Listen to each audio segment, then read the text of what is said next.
Brothers and sisters, at this glorious Easter season, nesta gloriosa época da Páscoa, somos muito abençoados por nos reunirmos e recebemos conselhos e orientações dos servos de Deus. A orientação e os ensinamentos sagrados de nosso Pai Celestial nos ajudam a navegar pela vida nestes tempos perigosos.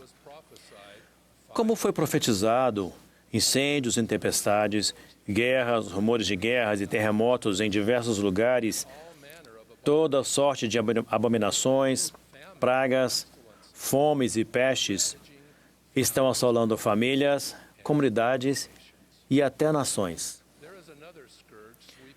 Há outra calamidade que varre o globo: os ataques à sua e à minha liberdade religiosa. Esse sentimento crescente procura remover a religião e a fé em Deus da praça pública, das escolas, dos padrões comunitários e do discurso cívico. Os opositores da liberdade religiosa procuram impor restrições às expressões sinceras de crenças. Eles até mesmo criticam e ridicularizam tradições relacionadas à fé. Tal atitude marginaliza as pessoas, desvalorizando princípios pessoais, a justiça, o respeito, a espiritualidade e a paz de consciência. O que é liberdade religiosa? É a liberdade de adoração em todas as suas configurações. Liberdade de reunião, liberdade de expressão, liberdade de agir com base em crenças pessoais e liberdade para que outros façam o mesmo. A liberdade religiosa permite que cada um de nós decida por si mesmo em que acredita, como vive e age de acordo com sua fé e o que Deus espera de nós. Os esforços para cercear essa liberdade religiosa não são novidade. Ao longo da história, as pessoas de fé têm sofrido muito nas mãos de outros. Não é diferente com os membros da Igreja de Jesus Cristo dos Santos dos últimos dias. Desde nossos primórdios, muitas pessoas que buscavam a Deus foram atraídas para esta igreja por causa de seus ensinamentos sobre a doutrina divina, incluindo a fé em Jesus Cristo e sua expiação, o arrependimento, o plano de felicidade e a segunda vinda de nosso Senhor. A oposição, a perseguição e a violência afligiram nosso primeiro profeta nos últimos dias, José Smith, e seus seguidores. Em meio aos tumultos de 1842, Joseph publicou os 13 preceitos fundamentais da Igreja em crescimento, dentre eles o seguinte: pretendemos o privilégio de adorar a Deus Todo-Poderoso de acordo com os ditames de nossa própria consciência e concedemos a todos os homens o mesmo privilégio, deixando-os adorar como, onde ou o que desejarem. Essa declaração é inclusiva, libertadora e respeitadora. Essa é a essência da liberdade religiosa. O profeta Joseph Smith declarou: declaro destemidamente perante o céu que estou igualmente pronto para morrer em defesa dos direitos de um presbiteriano, um batista ou um bom homem de qualquer outra denominação, porque o mesmo princípio que destruiria os direitos dos santos também destruiria os direitos dos católicos, romanos ou de qualquer outra denominação que venha a ser impopular ou demasiadamente fraca para defender-se. É o amor pela liberdade que inspira minha alma, a liberdade civil e religiosa para toda a raça humana. Ainda assim, os primeiros membros da igreja foram atacados e levados por milhares de quilômetros de Nova York para Ohio e depois para o Missouri, onde o governador emitiu uma ordem para que os membros da igreja fossem tratados como inimigos e exterminados ou expulsos do estado.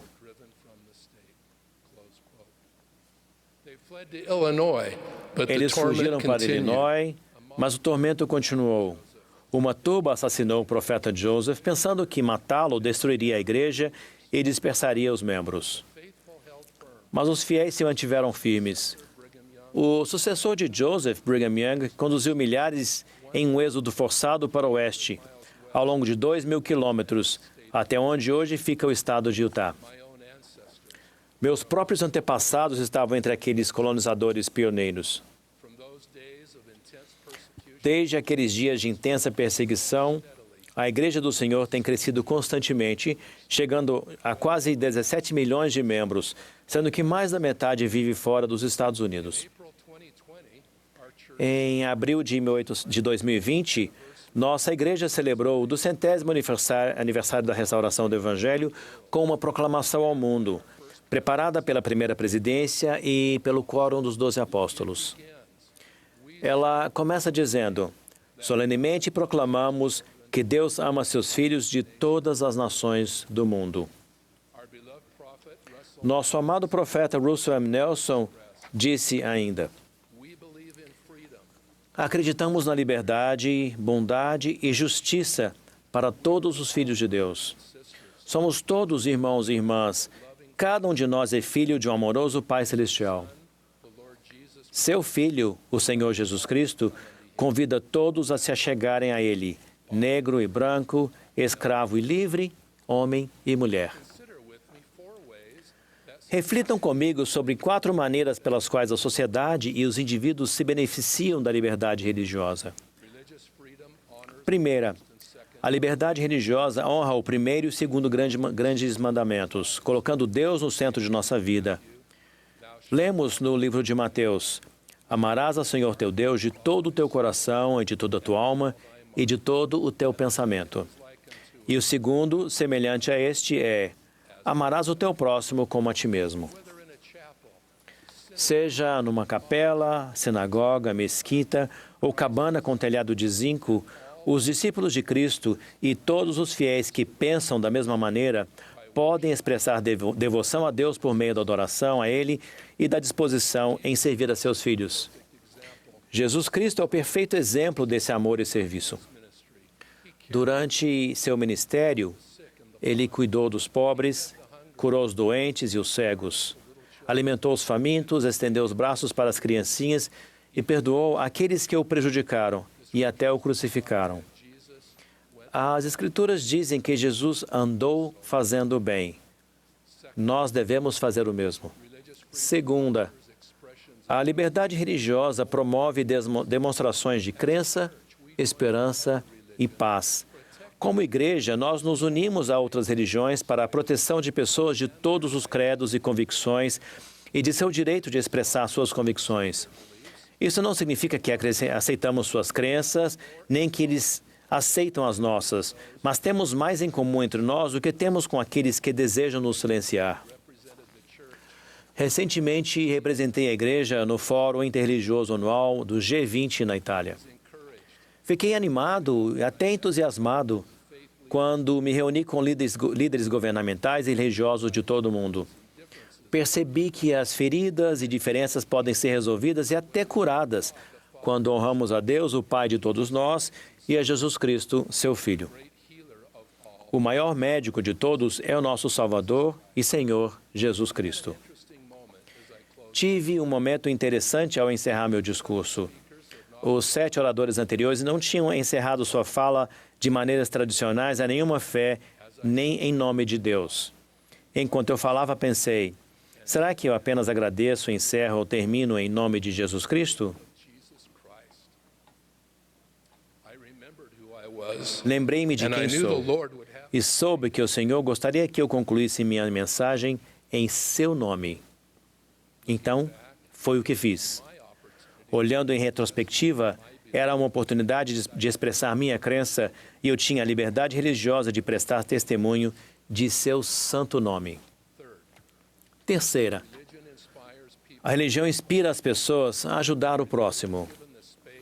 Quando a religião recebe a liberdade e o espaço para florescer, os fiéis realizam atos de serviço simples e às vezes heróicos.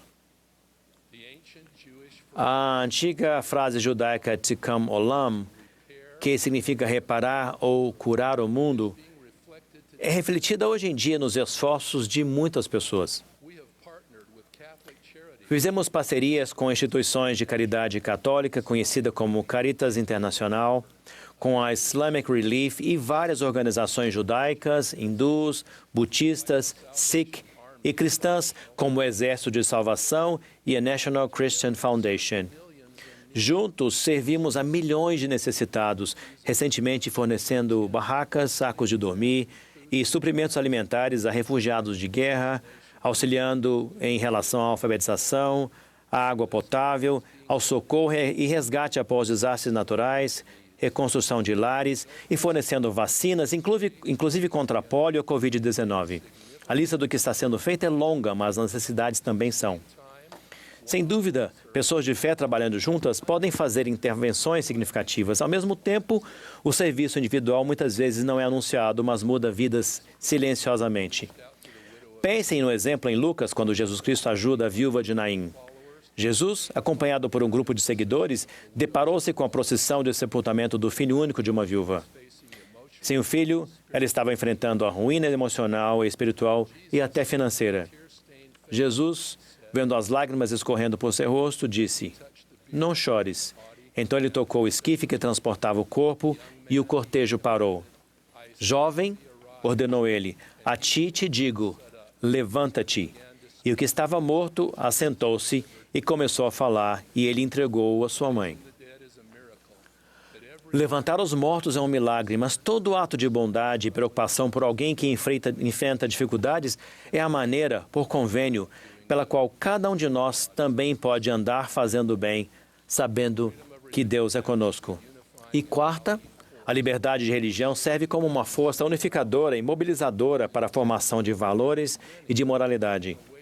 No Novo Testamento, lemos que muitas pessoas se afastaram de Jesus Cristo reclamando de sua doutrina. Duro é este discurso, quem o pode ouvir? Esse clamor ainda hoje é usado por aqueles que procuram excluir a religião do discurso e da influência públicos. Mas se a religião não está lá para ajudar a moldar o caráter e mediar os tempos difíceis, quem estará? Quem vai ensinar honestidade, gratidão, perdão e paciência? Quem demonstrará caridade, compaixão e bondade para com os esquecidos e os oprimidos? Quem acolherá aqueles que são diferentes, mas merecedores, assim como todos os filhos de Deus? Quem abrirá os braços para os necessitados sem esperar recompensa? Quem prestará mais reverência à paz e à obediência às leis do que às tendências atuais? Quem atenderá ao apelo do Salvador? Vai e faze da mesma maneira. Nós vamos. Sim, irmãos e irmãs, nós vamos. Convido-os a defender a causa da liberdade religiosa. É uma expressão do princípio do atributo dado por Deus. A liberdade religiosa traz equilíbrio a filosofias concorrentes. O bem da religião, seu alcance e os atos diários de amor que a religião inspira só se perpetuam quando protegemos a liberdade de expressar crenças fundamentais e colocá-las em prática. Testificam que Russell M. Nelson é o profeta vivo de Deus. Testificam que Jesus Cristo lidera e dirige esta igreja. Ele expiou por nossos pecados, foi crucificado e ressuscitado ao terceiro dia. Graças a Ele podemos viver novamente por toda a eternidade. E aqueles que assim o desejarem podem estar com nosso Pai Celestial. Essa verdade eu proclamo a todo mundo. Sou grato pela liberdade de fazê-lo. Em nome de Jesus Cristo. Amém.